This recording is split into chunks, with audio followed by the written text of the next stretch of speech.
తెలుగు జాతికి అన్యాయం జరిగింది. నా జాతిని కాపాడుకోవాలని ఏకైక లక్ష్యంతో ఎన్టీ రామారావు గారు వచ్చారు. పార్టీ పెట్టిన విధానం కూడా మీరు చూశారు. ఎమ్మెల్యే క్వార్టర్లో ఆ రోజు ఏ విధంగా అయితే 10 మందిని కలవడానికి వచ్చాడు. వస్తే పెద్ద ఎత్తున ప్రజలు వస్తే అప్పటికప్పుడే తెలుగుదేశం పార్టీని నామకరణం చేసి అనౌన్స్ చేశారు. ఈ రోజు కూడా నేను చూస్తున్నా మిమ్మల్ని చూస్తా ఉంటే మళ్ళీ తెలంగాణ గడ్డ పైన తెలుగుదేశం పార్టీకి పూర్వ వైభవం వస్తుంది. అది స్పష్టంగా కనపడుస్తా ఉంది. మీ ఉత్సాహం చూస్తా ఉంటే ఒక విషయం మనందరం కూడా గుర్తుపెట్టుకోవాలి.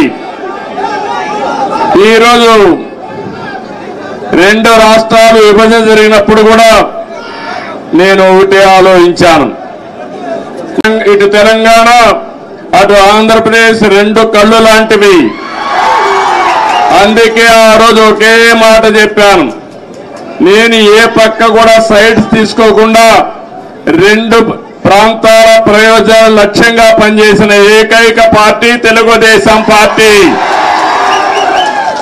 తెలుగు జాతి ఐకమత్యంగా ఉండాలని ఆ రోజు ఆలోచించా. ఈ రోజు ఆలోచిస్తున్నా. నా చివరి రక్తపు బొట్టున్నంత వరకు అది ఆలోచిస్తాను. ఇంకో పక్కన మీరు ఒక విషయం గుర్తుపెట్టుకోవాలి. తెలుగు జాతికి ఒక గౌరవం తెచ్చిన వ్యక్తి ఎన్టీ రామారావు గారు.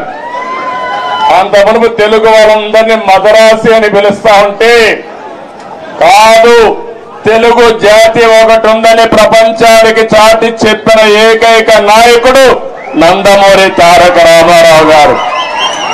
తెలుగు వారికి ఆత్మ గౌరవాన్ని తెచ్చిన నాయకుడు ఎన్టీ రామారావు. అనేక సమస్యలు తీసుకొచ్చాడు. 1-2 కాదు. ఒకప్పుడు తెలంగాణ అయితే కరణం మున్సబులు పటేల్ పట్వారి విధానం భయంకరంగా ఉంటే రద్దు చేసిన తర్వాత ఈ ప్రాంత ప్రజానీకం మాకు స్వాతంత్రం వచ్చిందని పండగ చేసుకున్న సందర్భం అది.